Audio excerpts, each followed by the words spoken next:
Hammaga salom. Bugun yana dars olamiz. Bugun 11-mart, mavzumiz manfiy sonlar. Bugun bir dona misol ishlab ko'rsataman. Yuqoridan barsizlarga. Mana manfiy sonlarda -5 qo'shuv 1 degani bu. Masalan, oddiy 5 ga 1 qo'shsak, yo'q. 5 dan 5 ni olsak 0 bo'ladi-ku.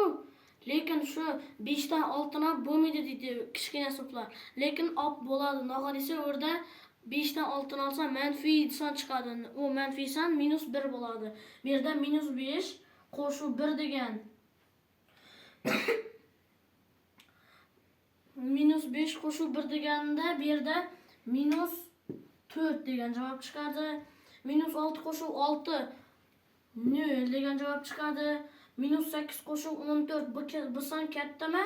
Yandag'isi buni ishorasi qo'yiladi. Buni plus degan son, plus hech qanday sonda qo'yilmaydi yanida. Bu yerda 6 bo'ladi. Bu yerda bunga bu qo'shiladi-da. Minusga minus bir-biriga qo'shiladi. Plus bo'lib ketadidan 27 ga 27 qo'shiladi. 27 ga 27 50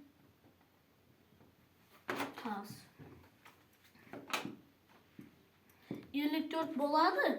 Lekin buni birdan shudagi ikkovidan teng bo'lsa, birisining minusini olib, shuning yoniga qo'yishimiz kerak. Bu yerda -27 ga +27 ni qo'shsak 0 bo'ladi. 0 bo'ladi. Bu yerda -8 ga +19 ni qo'shsak 29 minusda bo'ladi. Buning ana katta navoisi. Buning soni katta, qaysi birining soni katta bo'lsa, shunday ishora yoniga qo'yiladi. Bu yerda endi -477 ayrim -320. Yana aytgandek, buni minus bilan minus plus bo'lib ketadidan 477 qo'shuv 320 bo'ladi. Shurdagi 477 ning yanında minus bor-ku, shu minus menga tushiradidan javob yoziladi 797 deb. Endi bundan ham shundaymiz. 490 ga 370 ni qo'shsak 860 bo'ladi. Minusda, lekin nima desam, bu da minus bor. 216 minus 216 minus 420 deb qo'ydim. Yana yangi aytganimdek bo'ladi tag'in bu yerda 636 bo'ladi minusda.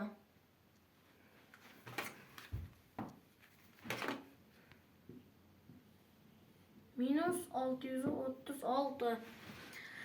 Endi bu yerda esa -220 ga -440 -220 -440 bir-biriga qo'shiladi, -660 bo'ladi. Bunda esa -245 -245 deb qo'ygan uchun bunga buni qo'shamiz 490 bo'ladi. Bunda esa 570 dan 630 ni ayiramiz -60. Kechirasizlar, hammasini ishlab qo'yibman. Hozir videoni chiq ketib yumib ochamiz.